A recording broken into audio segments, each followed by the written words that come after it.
രാഹുലിന് മുന്നിൽ പൊട്ടിക്കരയുന്ന കരുൺ. വിരമിക്കൽ ആശങ്ക പടർത്തി ഒരു ചിത്രം വൈറലായി. എന്നാൽ യാഥാർത്ഥ്യം ഇതാണ്.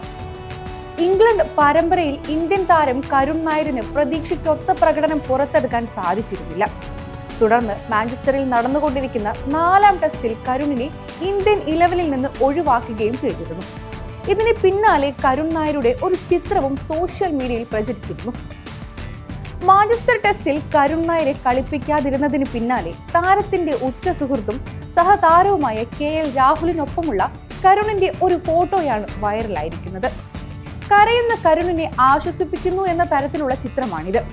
ടീമിൽ നിന്ന് ഒഴിവാക്കിയതിന്റെ വിഷമത്തിലാണ് കരുൺ കരയുന്നതെന്നും കരുൺ വിരമിക്കൽ പ്രഖ്യാപിക്കാൻ ഒരുങ്ങുകയാണെന്നുമുള്ള അഭ്യൂഹങ്ങൾ ഇതോടെ ശക്തമായി.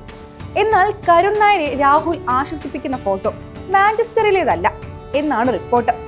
3ാം ടെസ്റ്റ് നടന്ന ലോർഡ്സിൽ വെച്ചുള്ള ഫോട്ടോയാണിത്. ലോർഡ്സ് ടെസ്റ്റിലും ബാറ്റിംഗിലും കരുൺ നിരാശപ്പെടുത്തിയിരുന്നു. ഈ സമയം കരുണിനെ രാഹുൽ ആശ്വസിപ്പിക്കുന്ന ദൃശ്യമാണിതെന്നാണ് വിവരം. 4ാം ടെസ്റ്റിൽ കരുണിന് പകരം സായ് സുദർശനെയാണ് ഇന്ത്യ പ്ലേയിങ് 11-ൽ ഉൾപ്പെടുത്തിയിട്ടുള്ളത്.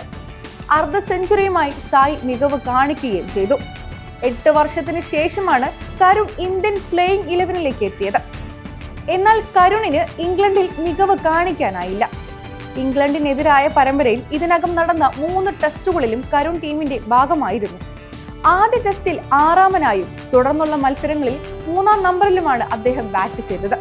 എന്നാൽ ഒരു അർദ്ധ സെഞ്ചുറി പോലും കരുണിന് നേടാനായിരുന്നില്ല. ഭേദപ്പെട്ട തുടക്കങ്ങൾ ലഭിച്ച ശേഷം 20-30 റൺസിനിടെ അദ്ദേഹം വിക്കറ്റുകൾ കൈവിടുകയായിരുന്നു. 0, 20, 31, 26, 40, 14 എന്നിങ്ങനെയാണ് കരുണിന്റെ സ്കോറുകൾ.